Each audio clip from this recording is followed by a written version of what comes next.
and we'll go ahead and get it kicked off. So before we start, I would love for people to just go into the chat real quick and just tell us where you're dialing in from. It's always fun to see.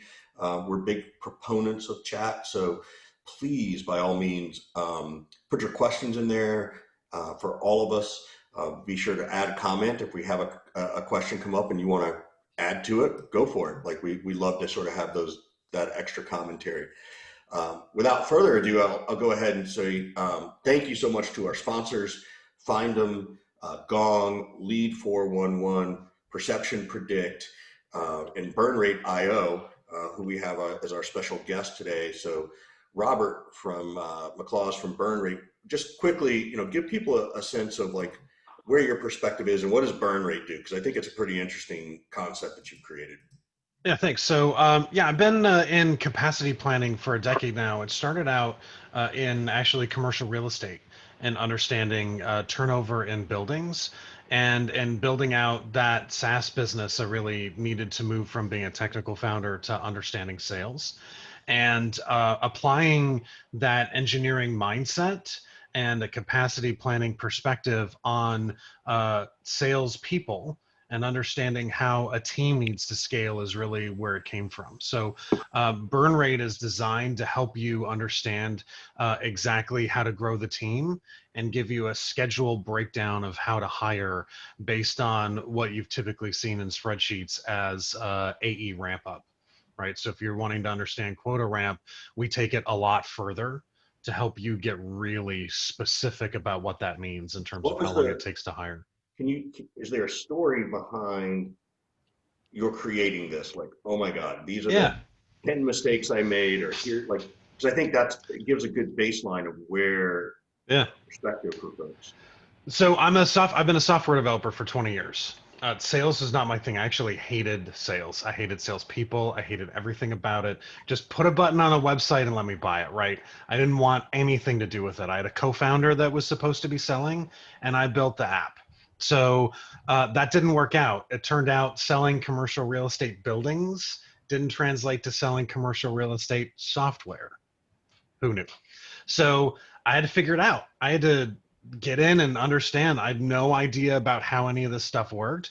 And I went to SaaStr.com and was starting to learn about it. And I caught an article that said on your first 100 hires as a startup, 70% will be non-technical and most of them will be in sales. And I was like, holy crap.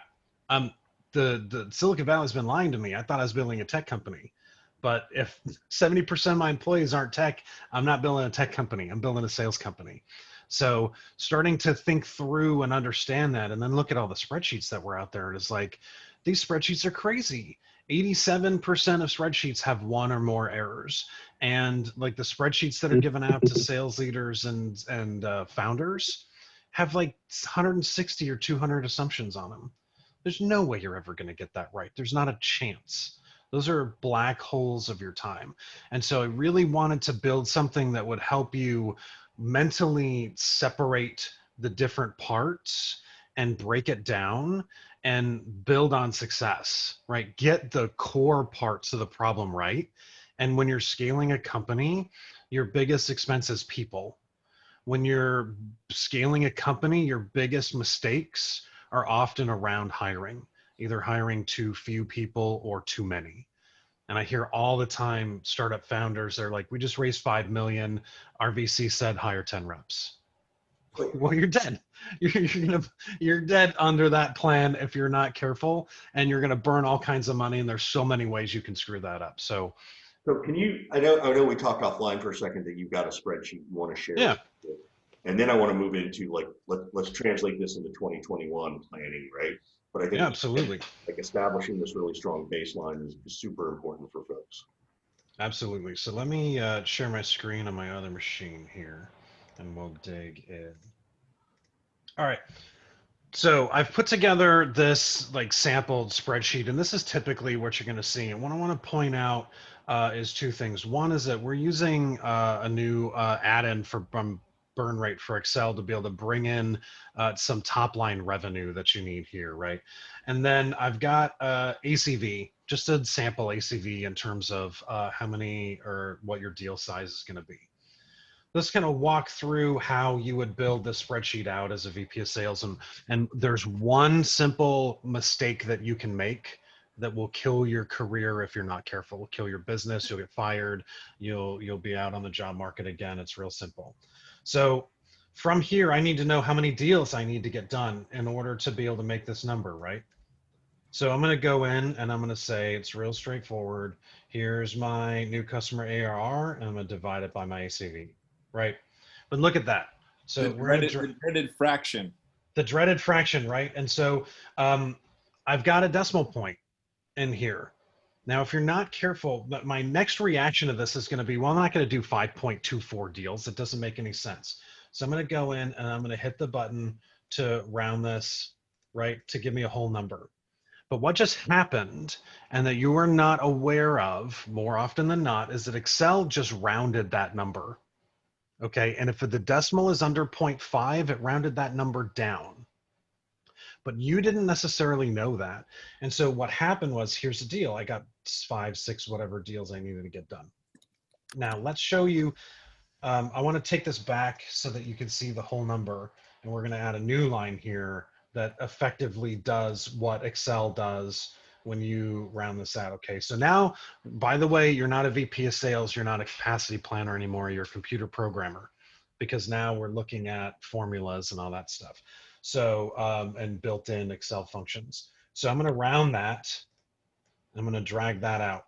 Okay, so you might come over here and you might auto sum this and say, all right, well, you know, it'll all work out in the wash and the number of deals I need to get done.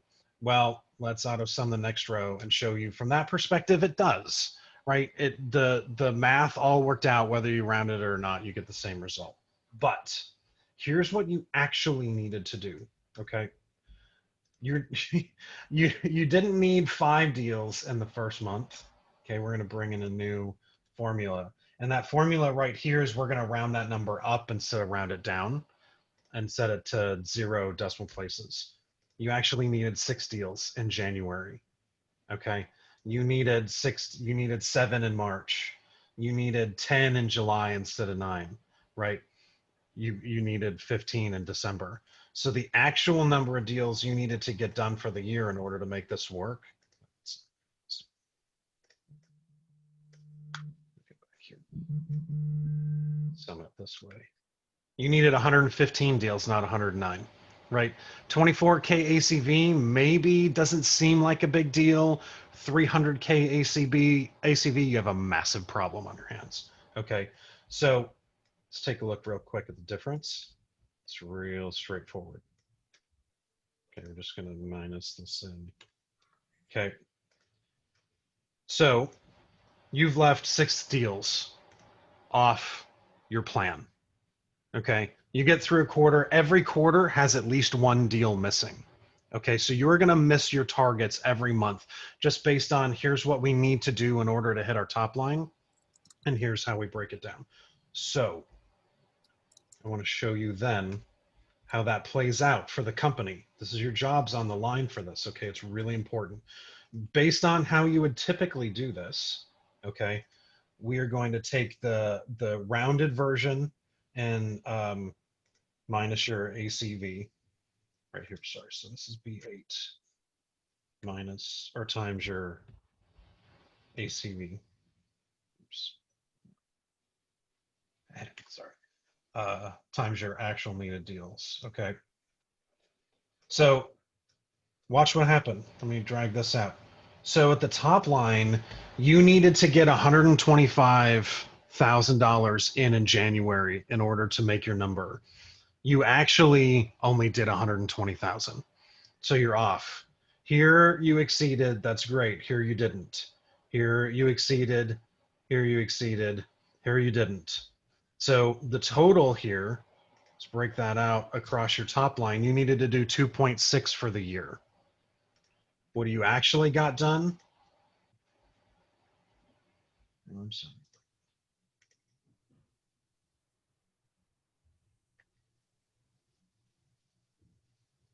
I'm getting a kick out of watching an engineer. Excel. That's right, the first time. The silence is deafening. I know. I'm making the if same. engineers struggle with this, how the hell is a sales leader supposed to get it right? I never went Right. to Excel class growing up. Well, that's the thing. Most people did. So let me go in. Here's results done right. Oh, okay. So you're still short. That's what I was pointing out. And then we actually were doing this off of the other number. That's why I was a little off. Okay. So then let's take in your results done right here. Okay. So this is um, the actual number of deals that you needed, right?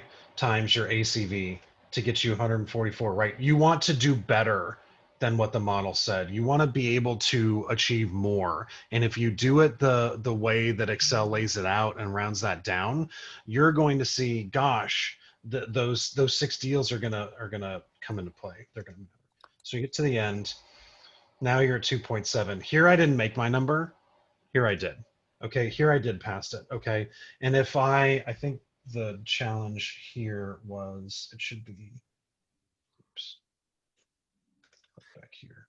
It I just love that was you can do it this so number. fast while we're all watching as opposed to just having a spreadsheet available. I think that's the smartest thing he's done rather than here you go, here's what it should look like. Yeah. So this is ultimately what it breaks down to. Under this, and I think I made a mistake in here somewhere, but the number is lower. Okay, you didn't hit your number at the end of the day. There's 6 deals that are off of the table. Here, you rounded it up. Burn rate rounds it up for you, so you can exceed what the plan was. Now you look good as a VP of sales. I exceeded my minimums, and I moved on. And so that was ultimately one of the big things that we found that was like, wow. The way Excel calculates this stuff out and the way you need to get this done matters. There are very simple mistakes you can make in this that have a massive impact, not just on your career, but on the growth trajectory of the company. And so that's why our algorithms take care of all that other So kind do of you, shit. so the really important question is, do you still hate salespeople? Absolutely not. It's what I learned, and what I love about this side is sales is the engine for the business. And growing up on the tech side, I thought it was tech. It's not. It's sales. And if it's the engine for the business, it can be engineered, and you can teach it to engineers. And so I think that there is a lot of work to be done still in the industry around building an engineering minds, bringing an engineering mindset to the sales side of the house, and how you scale out teams and how you make it a predictable revenue engine. And what has surprised me the most in talking to almost 200 companies over the last year is that even publicly traded companies are disasters in some cases when it comes to their sales process and how they manage execution and manage the team. So there's still we're still really early in SaaS, and there's so much work to be done on making this stuff well-oiled machines across all the companies that are out there. I can Now, imagine once you go to 20 million or 100 million, these numbers become very significant. Yeah, well, and that's just here, right? That's not even talking about the capacity planning side of things. And when you get to what does quota ramp up look like, and the mistakes you can make in not remembering how or not tracking how long it takes to actually hire for that role on your capacity planning spreadsheet. So your AE quota ramp up will show you need to bring somebody on in August. Let's say they need to be making money in August, but the cells before that are blank. So they're not telling you like how long does it take you to interview people and how long does it take you to have them accept the offer and get them trained. And so every day you're late hiring a rep with $1 million a year quota costs you $4,000 in lost revenue every single Say day, that again for right? people in the back. For the people in the back, if your reps have an $83,000 a month quota, $1 million a year, every day you are late putting their butt in a seat, talking to customers and closing deals costs you $4,000 in lost revenue. At Series A, you're likely hiring anywhere from 5 to 12 reps in a year.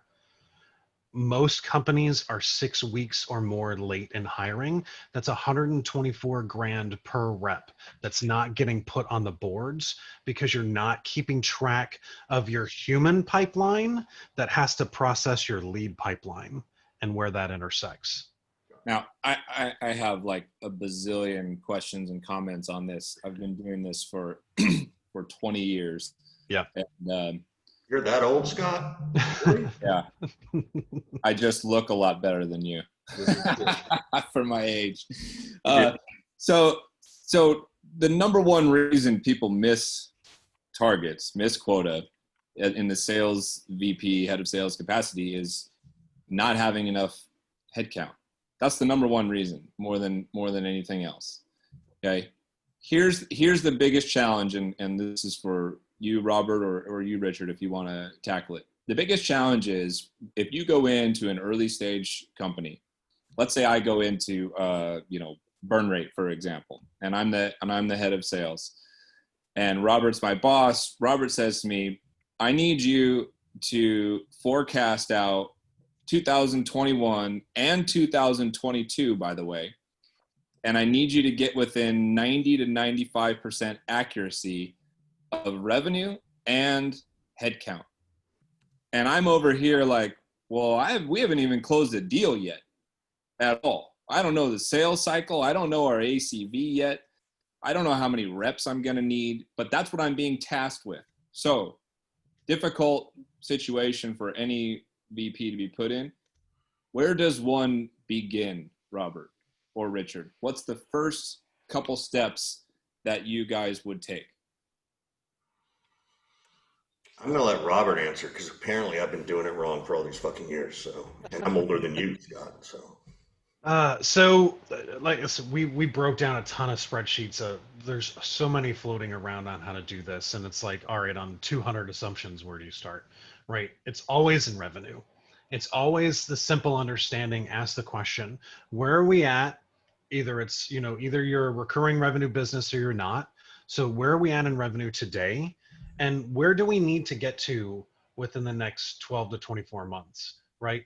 If you're on a venture track, if you're a venture funded company and you need to figure this out, after you hit $1 million in revenue, you need to triple your first 2 years and double your next 4 in order to hit 100 million ARR. That's the trajectory that VCs want to see you at. Okay. That 0 to 1 million, that's the hard part, right? It's understanding how long is it going to take us to get there. More than likely, it's going to take you 2 to 3 years to get to that $1 million in revenue in the first place. And so you need to plot that out accordingly. Okay. So once you understand I'm at nothing and I need to get sales done, you can't have a grow. You can't I want to grow 8% month over month and times that by 0. Not going to get you anywhere. Right. So you need to set an end goal and work backwards. And how are you going to be able to approach it from that perspective? Now, setting that end goal is nearly impossible to do in Excel and have it running backwards and then run forwards later. That's where burn rate's nice because it comes in and lets you set a target in the future. But for the most part, once you start to figure out, okay, well, we're at nowhere. By the end of 2021, we want to do 300 grand in ARR. Now you start to break down how long do you think it's going to take you to get a deal done and work from that first deal on the boards. It's probably going to be at least 3 months before you figure out everything you need in order to accomplish that. So while you're planning for that, you drop that number in and then start to think about the math to get there, right? From 1 million to 3 million over 12 months doesn't change. It doesn't matter what you're selling. You need to put the same amount of money on the board every month. You're growing at 9.6% month over month. And it doesn't matter what product you're selling. What matters then is your contract value and how many of those deals can one person do in a month. Yeah. Right. And then start breaking that down from there. And one of the tricks that I applied, and this is not necessarily a science, it's actually not a science really at all, but if I'm the early VP of sales, I've got to try to sell this product myself. And I pay attention to the pipeline that I've built and how long it took me to bring in the first deal. And then I try to future forecast that out to think, if I was doing this job 100% of the time, how many deals could I reasonably close, as you know, with my level of skill set and acumen and prowess or whatever. And I typically divide it by 2 to forecast what a sales rep is going to be able to do, kind of sandbagging it a little bit and you know, puffing up my own ego maybe a little bit as well, right? And that's a safer kind of application to the modeling and figuring out what my head count needs to be. That forces me to have more bodies, which at the beginning, you know, you can make a case either way, but at the beginning, I think it's helpful because you're getting as much data points as possible and you're learning what type of sales rep is going to be successful in this kind of role. And I'm getting as much input as possible about our scripting and our sales process and that kind of stuff. There's factors here, Robert, that often get missed when you model things out. I'm going to name a couple and you can agree or disagree, but I'd love for you to expand on it. And these are things that I've, you know, learned over the years and advocated for when I had conversations about forecasting with CFOs. So seasonality is one of them, right? Like if the summer is a dead zone, do we downshift the quota? If the winter is a hot zone, do we upgrade it a little bit? Holidays are a mess when you're trying to forecast and model out. Yep. For example, when July 4th lands on a Wednesday, this is every sales VP's worst nightmare because nobody's really doing anything the Tuesday before the 4th of July. Nobody's doing anything the Thursday or the Friday. What happens is everybody disappears all week, but you're still on the hook for that revenue, right? So I'm thinking of seasonality, of holidays, and I'll turn it over to you now. What are some other factors and triggers that people are not considering when they're modeling things out and forecasting? So the holidays and seasonality are really important, right? Q4. What tends to happen, right? Because you have all of these holidays back to back to back to back, and nothing gets done in December. You know, deals are only getting closed if you're texting the CEO on December 28th because, you know, he's out of the office or whatever. What tends to happen overall is that because there's such a higher focus in October and November on getting deals done, because you know very few of them are going to happen in December, everybody pushes planning off until that quiet time, right? And here's the problem with that. Again, we've talked to over 100 companies at least on these processes. It doesn't matter where you are, doesn't matter what you do, it takes you at least 3 months from posting a job on the market to having a fully trained butt in a seat is a 3-month process. Okay. And so if you've pushed off your next calendar year, in this case, 2021 planning until December, you're screwed and you don't even know it. And here's why. Because you are going to make hires in Q4 that aren't going to put money on the books until Q1. Right? If your plan doesn't go out, and if your 2020 plan doesn't go out at least 3 months into 2021, you're going to miss those hires because it's the slow period. And you're like, no, I don't need to ramp. I don't need to do anything with that seasonality. Okay. Most people slow down their hiring. And so where you needed to actually ramp up to make sure the deals that didn't get done in Q4 are getting done in Q1, and you're really killing the first quarter, you have to ramp up your hiring. You have to know what that looks like, and you're going to have to potentially take the hit in order to make that happen. I understand what that looks like. And so we've seen it time and time again where the model, your plan goes to December, and it says you need to have 8 AEs on board, and you missed that time to hire, and you have higher revenue goals for next quarter. And so not only did you need to hire the same number of people you hired in Q3, you're probably going to have to hire 2 or 3 more on top of that. And so your Q1 will be shot. You don't even know it. You planned December 15th. Everybody's happy. What more than likely happens is it's January 12th and everybody signs off on the plan. And then you look and say you needed 5 new AEs ramping up in January and went, oh crap, we didn't hire them on October. So we're screwed. So what about, so there's a couple of questions that are coming up. Mm-hmm. What about rep attrition, right? Mm-hmm. Lose, right? It's a huge piece. Yeah. And then I do want to sort of shift this discussion too. Like I love this baseline we're giving, and please folks keep asking questions in the chat.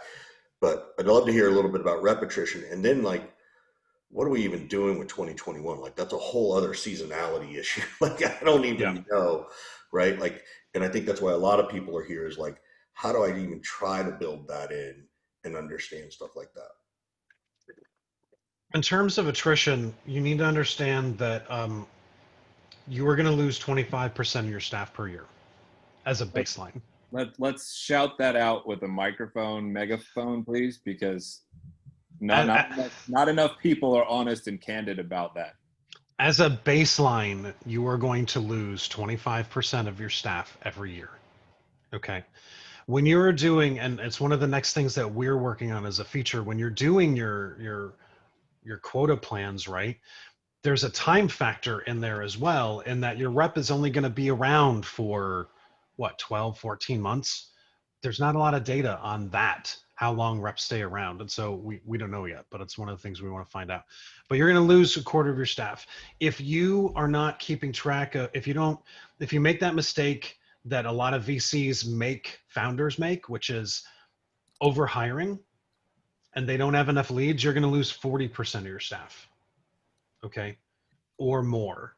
And so it's really important to understand that balance between the two and know that it costs you 3 times what you spent to fill that role in the first place in order to replace that person.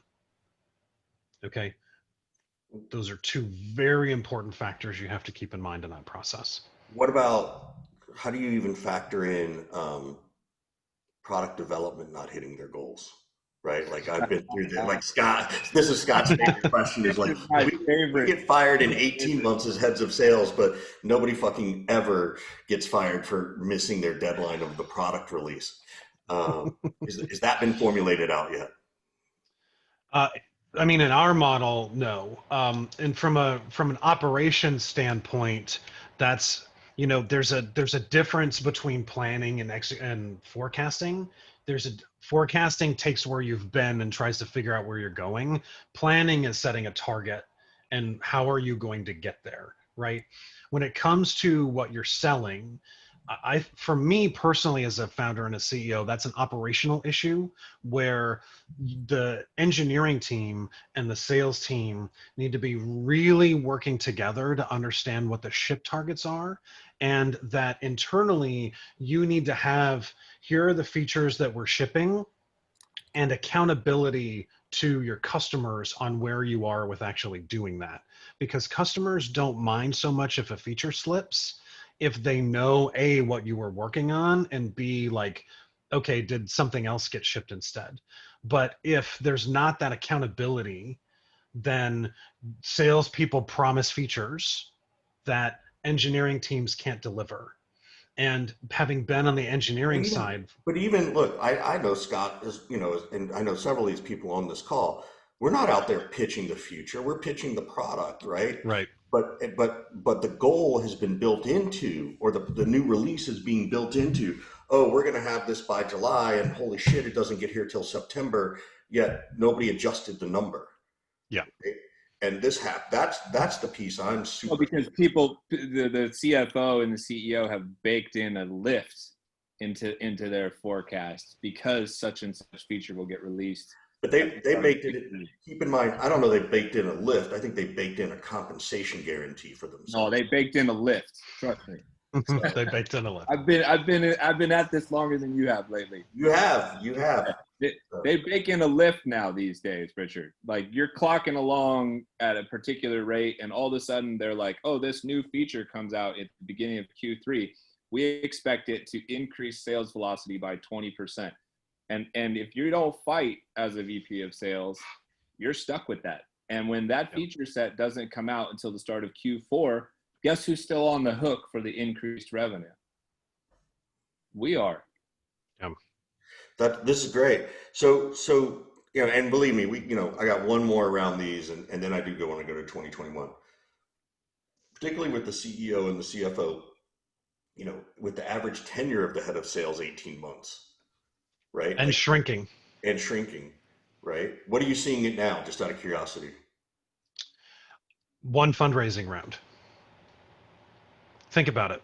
So depending on the situation, okay, you get a Series A VP of sales. Okay, that's typically, you might get one at seed. It's probably going to be the founders until A. A is when you're going to get a real person in there that's now you've got revenue targets. Now there's expectations, right? So they're going to go in, they're going to do exactly what we just did in Excel earlier, is try to figure out how many deals you need to get done. What's the ramp up going to look like? Try to figure out how we're going to deal with sales cycles, right? Remembering that the career trajectory of a VP of sales does not include being an Excel wizard. Okay. Correct. Chances are you got really good at selling, you maybe managed some people, and now you're like, okay, I want to take the next step in my career. They're not even good at managing people. Let's be honest. Like, they're not. Right? So yeah, nobody taught you Excel, just like they never taught you how to actually manage the person whose cat died. Nobody told you how to have that conversation. Right. So, So you're going through that process, yeah. and then you're having to hit targets along the way, right? And now there's expectations. VCs want to know what's going on, right? If you made that mistake in the spreadsheet and you're not hitting your numbers, because there's a disconnect between the planning tools and the execution tools, you're not usually going to see trends until the end of the quarter, right? And then the VC or VP or the CEO's going, okay, what happened? VP of sales has to dig in and try to figure out, okay, well, this thing, there's all these execution tools over here where the data is. There's all this going on in the planning tools. Maybe you have some RevOps going on and you put somebody on it. 3 weeks later, you have an answer. Okay. Oh, by the way, during those 3 weeks, shit kept happening, right? Stuff was still continuing to go wrong. And so those adjustments take a long time. You only have 3 quarters as a VP of sales in order to prove that you know what you're talking about and can hit your number. It's not a lot of time, because after that, if the CEO after 3 quarters is still going, what the hell's happening? What's going on? Then in the founder's mind and the investor's mind, they're already replacing you and building a new VP of sales budget into the next round of funding. And by the time that next round clears, they're fundraising based off of hiring a new VP of sales, and then you're out. So Scott, now do you believe that sales is a science? So not an art. It's always been a little bit of both. It's always been a little bit of both. So Robert, you'll never get me to fully convert. So Robert, let's move to 2021, right? Because Absolutely. We've got this COVID thing. Like, are people writing multiple plans because we just don't fucking know? Are they, have they been able to look at the past now and try to figure it out? Because, there was, depending on the industry, there was a huge drop in April and May. In late May, we started to see people starting to get curious about coming out of, what we were going through, and curious about the next product or service they might buy. And in some cases, the business is picking back up. In other cases, it never dipped, right? Like if we're Zoom, congratulations. Yeah. But what are you seeing in the modeling of 2021, or what are you recommending to people as they look at this stuff? So we saw overall with the companies that we were working with a real serious dip for some in Q2. And at the end of Q1, right when the lockdown started happening, we were in San Francisco at the time, and pretty much every company locked their budget at the middle of February, right? And if they hadn't done it by March 12th, then it was done. Then it started unlocking again in April, May, and some companies and some surprising companies that pivoted or adjusted based on what was going on did really, really well. SaaS is a great business as a whole in that and I think David Sachs or somebody pointed this out, that most companies will pay their SaaS bills before they pay their debt, because you got to keep the business running, right? And so that's better than having a SaaS contract. For a lot of people, is better than having a loan against it, like being a creditor. So in 2021, the first thing is, planning is not a quarterly or an annual thing. And get that out of your head right now. I'm going to be real direct about that. Things change rapidly. Planning has always needed to be a monthly thing, and understanding what your plan is. The tools have just been terrible to help you actually do that. And so it's such a time suck that you punt it as long as possible. But based on, if you're growing, the number of hiring motions that you're going through every month will continue to grow. You'll go from having to deal with 5 different people to 7 different people to 12, right? And that never ends unless you're dying as a company. So it's important to understand that you need to stay on top of that all the time. At minimum, you should have 3 plans. You need to have, here's how we've been growing, and if we can stay on pace, here's what we're continuing to do. Don't bake in that if the CEO's like, oh, we're releasing this product and we want to bake in a lift. Don't do that in your baseline plan. Okay. It's a machine. The machine needs to operate. Your focus for 2021 is to refine the machine and make it as efficient as you can. Okay. And watch that. Then get a little more aggressive.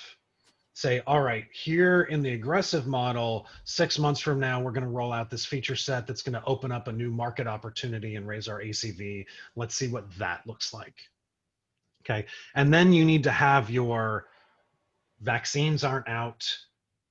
The December spike in COVID goes crazy. Congress can't get its crap together and get another stimulus bill out the door. And money is hard to come by for companies that aren't able to grow, right? And that right now, SaaS businesses are doing really well. Some retail businesses are doing really well. Some places are adjusting, but not everybody's making it. And so if more companies start falling off, you're going to see a decline in sales as well. So you need to understand that worst case, and don't be operating towards it, but you need to be reviewing it on at least a bi-weekly basis to make sure that you are seeing that trend. Because if you wait, it takes 3 of any data point to see a pattern, right? And if you're only looking quarter to quarter, you're toast, because it's going to take you 3 quarters to see the problem. I can tell you that I would have this particular spreadsheet up all day, every day, and I would stare at it for at least a few minutes every single day. Just like obsessively trying to figure out what needs to change, what's going to tinker. You know, we're entering into the winter. Ain't nobody on the planet ever been through quarantine and COVID during the winter, right? And I mentioned this yesterday, like the winter is liable to add a whole new level of what the fuck onto 2020 that we're not ready for, right? So we got a couple of good questions from the audience, Richard. I'm going to go to Brian Barron first, who's got a good question for Robert. What's up, Brian? Hey, guys. How's it going? Good, man. What's up? Not much. So, Robert, how do you plan for a company that sells different products? Maybe they have different deal sizes, different length of time, payouts different for each AE or, SDR, whatever. So when you are selling different products and it's not just a simple, like this one thing that you're selling, how do you account for not that? Zoom. Right. So how are you accounting for those changes? So this is where you get into these situations where, Excel really starts to fall apart when you get into the complications of the business, right? And there's a lot of factors that come into play. Even just think about this, right? When you're looking at the number of deals you need to get done and you're looking at your pipeline conversion rates and you want to build out your top of funnel plan, most people in Excel will just take those conversion numbers and roll that back up to the top and say, all right, well, in, July, I need 10 deals done. That means I need 200 leads at the top of the funnel. Well, Not in July, because it takes you time to get through the selling process. So you actually needed those 200 leads back in March, right? That funnel needed to go back this way so that it trickles down into July. But the spreadsheet doesn't account for that, right? And if you try to start accounting for those things, it becomes problematic and you can easily make mistakes. When you get into, I've got SMB, mid-market, and enterprise, and I've got different deal sizes and different ACVs, right? Now you're adding, if you want to try to show July, now you've got 3 columns for July, not just one, or you've got 3 spreadsheets, 3 sheets within the document for each one. Huge hassle. How we handle that with burn rate is today is that you set up different teams, and those different teams have the different ACV targets, and you track the hiring motion for each team individually. Because just as an example, an SMB AE is going to have a shorter hiring cycle than an enterprise AE. And you need to understand that you can hire more people quickly on the SMB side. It's going to cost more to scale the enterprise side. So we break that out separately. In the future, we intend to let you put in the different products and put in your percentages and let you set those percentages per geographic team and say, here's how overall the structure is working. And these AEs are targeted to this product and these AEs are targeted at that one. But when you get down into, hey, we've got, 2, 3, 4 different products, that's where the spreadsheets get gnarly, and they will be a gigantic black hole of your time if you're not really careful. Yeah. So Robert, are you going to get fired if you don't hit all these release dates? Just want to make sure back to our original conversation. Dang, that would suck. We try to, that was a great question. And what we do, we try to get very granular with our customers and break out, like, these are the features we're rolling out this month, and then show them when they got rolled out. For me, the best thing that I can do for sales on the product side is show customers that we are continuously delivering value. And so if you are a VP of sales in this and you're trying to figure out your capacity plan and you're planning for 2021, the biggest thing I would do that's to try to control the things that you can't control is to make sure that the CEO and engineering and you are working very closely together to get more rigorous about displaying continuous value delivery. Because the best thing that you can do to sell to your customers is tell them, hey, we're shipping a new feature every 2.5 weeks. We're answering feedback and making adjustments and constantly evolving this platform for you to deliver more value than you ever expected. Now, I've been one of these VPs of sales before in my lifetime that has this massive color-coded Excel spreadsheet that literally takes like 90 seconds to actually load onto the page. And one of the big challenges that I've had in terms of forecasting and modeling out, Anthony Zhang he has a great question about it. He was messaging me privately. So Anthony, why don't you ask Robert this question? It's a good one. Yeah, absolutely. First of all, I want to give burn rate a shout out. This looks amazing. You should see the spreadsheets that I have going on right now with all the different calculations and conversions. So this is a dream come true. Thank you. But one of the things that I'm curious about is really around modeling out CAC and LTV, right? So one of the things that I'm working on right now for another company is building out their sales comp structure. And in order to build out an effective comp structure, you need to understand how much does it cost to acquire a customer. Now you have your SDRs, your AEs, your customer success managers even, right? All those are a cost. And so you don't want to overpay your sales rep. And then you also want, a 1 year to 2 year LTV to kind of profit off of that customer. So how do you typically model out CAC and LTV to factor in all these different things? So I think you hit on the number of reasons why doing things like in Excel, just saying, here's your fully burdened AE cost, are really bad for modeling, right? Because, and what burn rate, and the reason we focused on what we have to start with in terms of the hiring schedule is because dates are everything.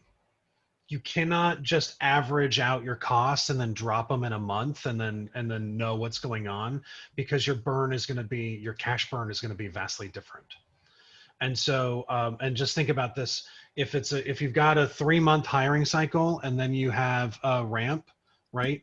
You have initial recruitment costs that come when you post the job, right? The day they come on board, you have base salary to consider, you have signing bonus to consider, you have your tech stack of all the different licenses that you have to pay for, right? And all of those things come into play before they're even starting to train to put money on the board. And so if you, as somebody that's trying to understand cash flow, just say, okay, well, this rep all in fully burdened is 13 grand, which by the way is the minimum in Silicon Valley, right, for how much this is going to cost. You are missing a whole bunch of detail on when these other costs come into play that will affect your cash flow ability to hire.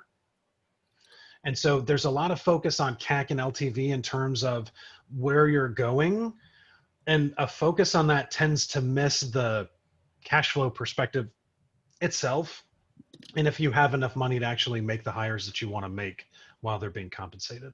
So today, burn rate is not doing that yet.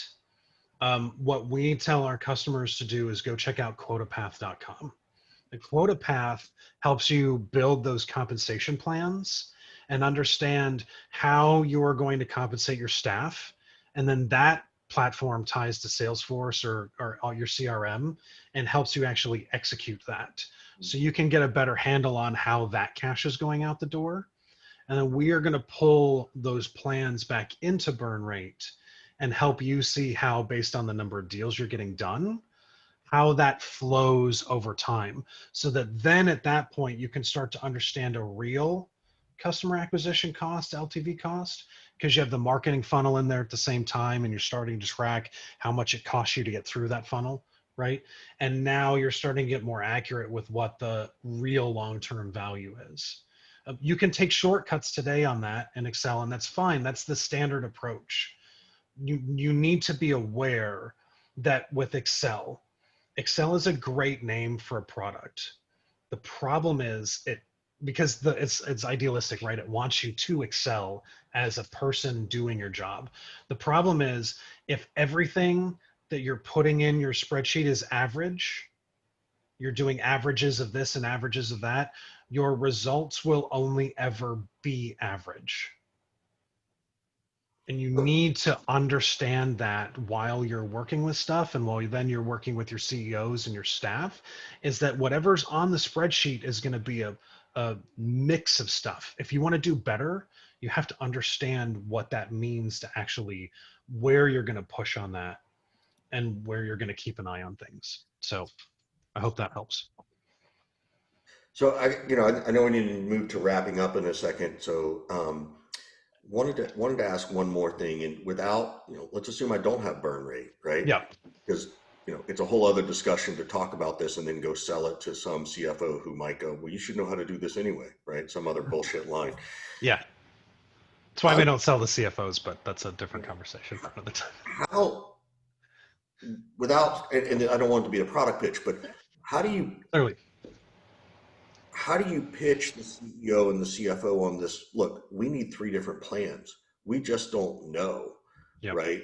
And I think it's going to be a challenge. And I think they're going to, particularly with the VC SaaS model, they're going to be like, well, you got to pick one. You got to do it. You got to go with your best case scenario, not your worst case scenario. Or, look, everybody got funding in late 2019 or early 2020, and now everybody's expecting this massive return.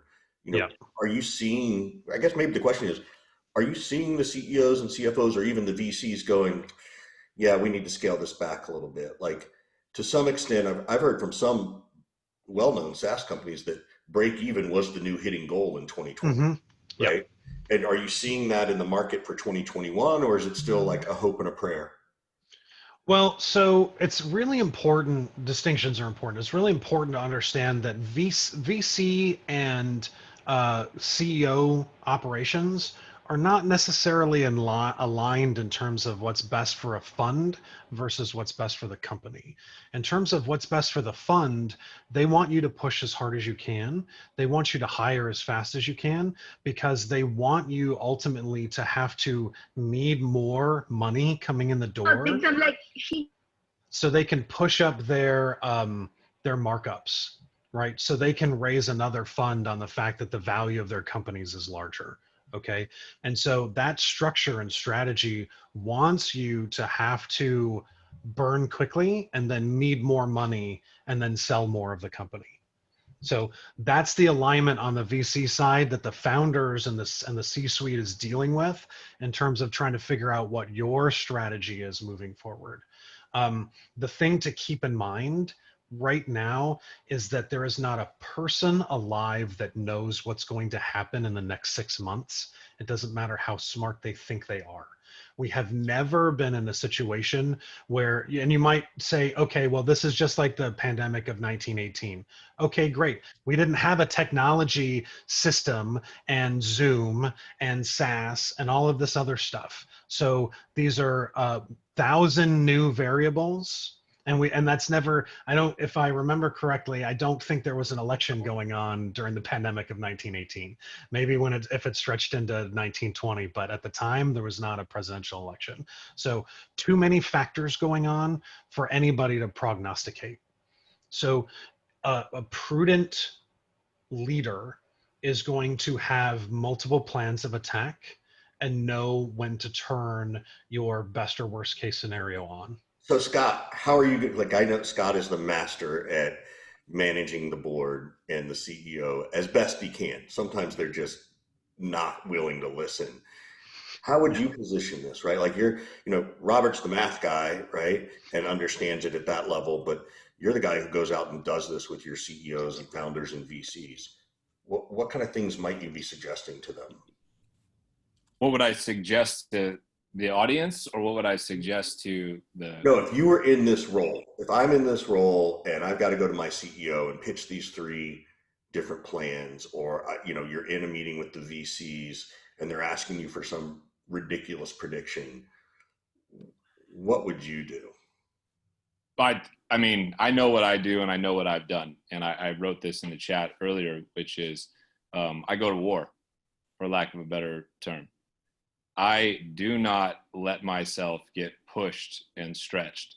And candidly, it doesn't make me very many friends in those rooms in the moment.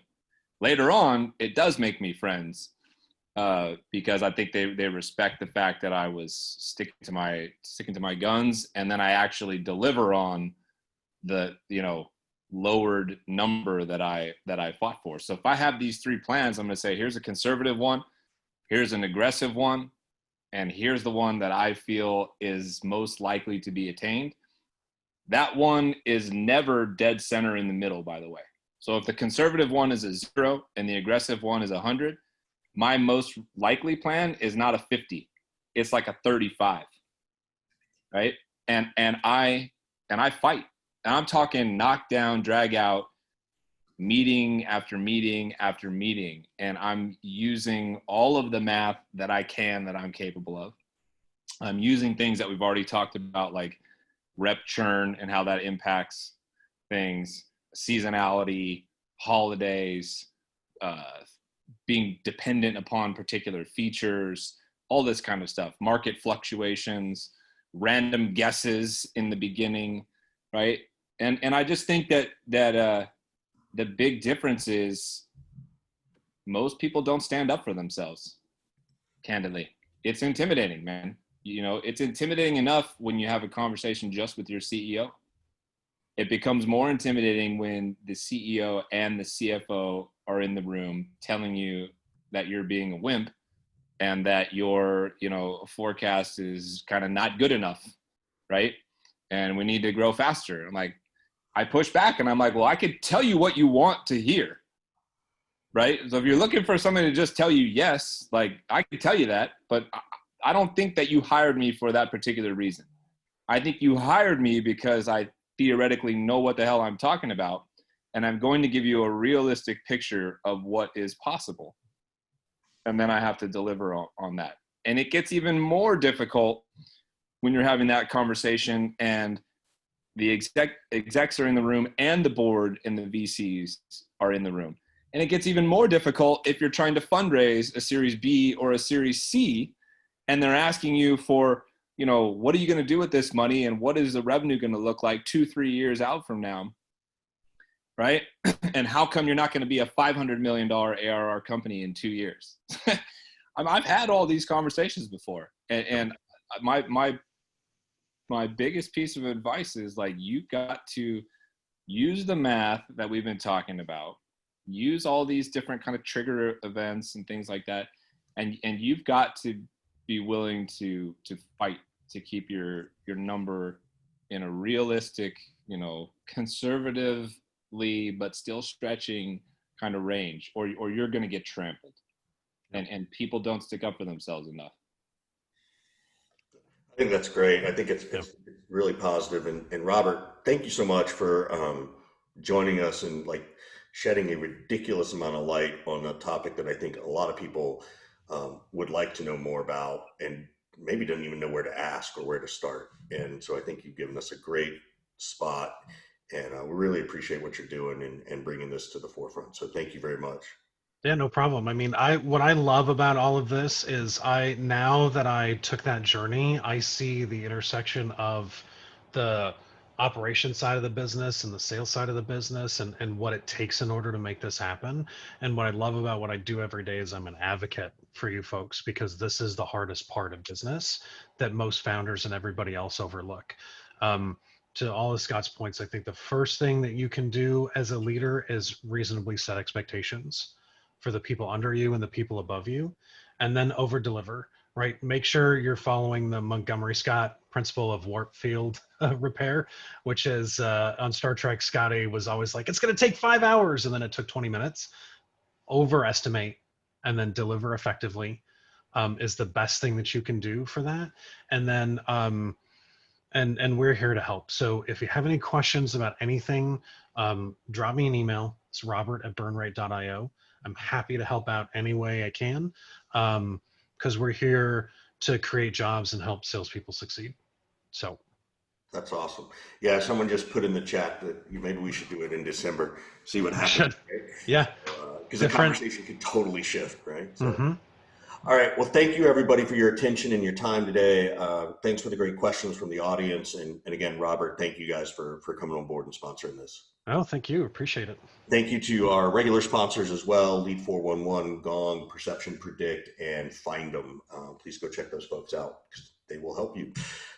Bye, everybody. Have a great Q4, everybody.